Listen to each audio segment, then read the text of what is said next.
बिस्मिल्लाहिर्रहमानिर्रहीम। अस्सलाम वालेकुम। उम्मीद करता हूँ आप लोग सब खैरियत से होंगे। मैं हूँ वकाश यूनुस और आप देख रहे हैं AW law show. AW law group के प्लेटफॉर्म से आज काफ़ी दिनों के बाद हम लीगल टॉपिक आपके साथ लेके आए हैं। दो लीगल टॉपिक आपके साथ डिस्कस करेंगे। The first topic about US immigration and the second topic about Pakistani legal issues with in California. US immigration की अगर बात करेंगे तो उसका स्पेसिफिक टॉपिक नाज़रीन आज है NIW national interest waiver visa. बहुत सारे हमारे पाकिस्तानी या इंडिया या बांग्लादेश से या श्रीलंका से जो एडवांस डिग्री होल्डर हैं वो बेचारे कोशिश करते हैं कि उनको अमेरिका के अंदर कोई कंपनी स्पॉन्सर करे और वो नॉन इमिग्रेंट जिसको हम H1 वीज़ा कहते हैं उसके लिए वो क्वालिफाई करें, जो कि साल में एक ही दफ़ा कैब खुलता है। और अगर उनको वो कंपनी मिल भी जाती है जो उनको non immigrant temporary work visa issue करती है विद एडवांस डिग्री होल्डर, तो वो लॉटरी की बाज़ बेचारे कैंडिडेट नज़र हो जाते हैं कि हर बंदे की लॉटरी उसके नाम पे नहीं निकलती है। 60 to 70,000 वीज़ा इशू होते हैं हर साल, लेकिन ज़रूरी नहीं होता कि आपका नाम उसके ऊपर निकले अगर आपको एम्प्लॉयर मिल भी जाए तो अगर आप NIW के थ्रू अपने आप को जो है वो पेश करते हैं एज एन ए कैंडिडेट, तो उसके अंदर सबसे बड़ी जो चीज़ है NIW नेशनल इंटरेस्ट वेवर के अंदर कि आपको एम्प्लॉयर की ज़रूरत नहीं है, आपको किसी कंपनी के स्पॉन्सर की ज़रूरत नहीं है। आप अपने आप को खुद स्पॉन्सर करते हैं।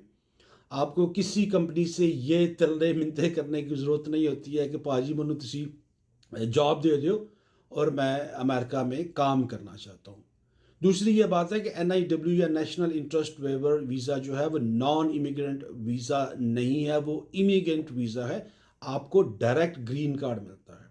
आपने करना क्या होता है कि आपके पास अगर एडवांस डिग्री प्रोग्राम आपने पास किया हुआ है और आपके पास 5 से 7 साल का एक्सपीरियंस है तो you are a good candidate कि आप अप्लाई कर सकते हैं। मेरी वही बात कि आप खुद से ये तमाम आजमाई मत कीजिएगा, वकील के थ्रू कीजिएगा कि this is very expensive.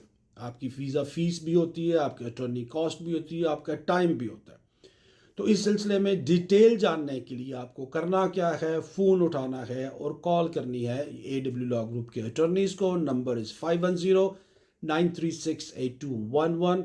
WhatsApp number is +1 510-356-7646। NIW के लिए आपको किसी एम्प्लॉयर की ज़रूरत नहीं है।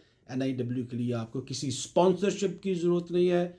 आप अपने आप को खुद स्पॉन्सर करते हैं और आप ग्रीन कार्ड की लाइन में आ जाते हैं। चले दूसरा टॉपिक आज हमारा है लीगल क्वेश्चन और legal issues about Pakistani law in California. आप कैलिफोर्निया में रहते हो, आप US सिटीज़न हैं लेकिन पाकिस्तानी सिटीज़न भी हैं, और आपका पाकिस्तान के अंदर कोई लीगल इशू आ गया है जिसमें आपके इनहेरिटेंस का इशू हो सकता है, जिसमें आपकी प्रॉपर्टी का इशू हो सकता है, आपकी इंश्योरेंस पॉलिसीज़ जो आपने वहाँ से बाई की थी उसके क्लेम का इशू हो सकता है, आपकी अडॉप्शन गार्डियनशिप का इशू हो सकता है।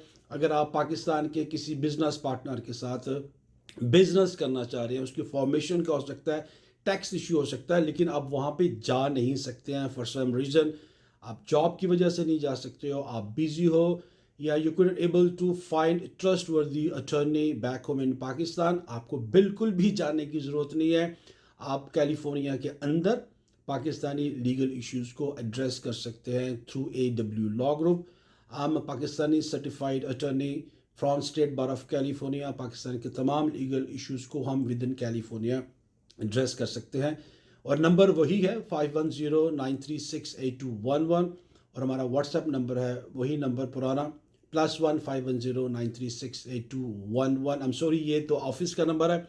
व्हाट्सएप नंबर है +1 510-356-7646। आज के लिए इतना। इंशाल्लाह कल एक नए टॉपिक के साथ about F1 visa, B1 B2 visa के ऊपर डिटेल में आपको बताएंगे कि कंट्री टाई क्या होती है, स्टूडेंट वीज़ा बेहतर तरीके से कैसे हासिल किया जा सकता है, और B1 B2 वीज़े के लिए आपको कौन कौन सी चीज़ों का ध्यान रखना है। चलिए आज के लिए इतना। इंशाल्लाह कल मिलते हैं आपके साथ नए टॉपिक के साथ। आज के लिए इतना ही। अल्लाह हाफिज़।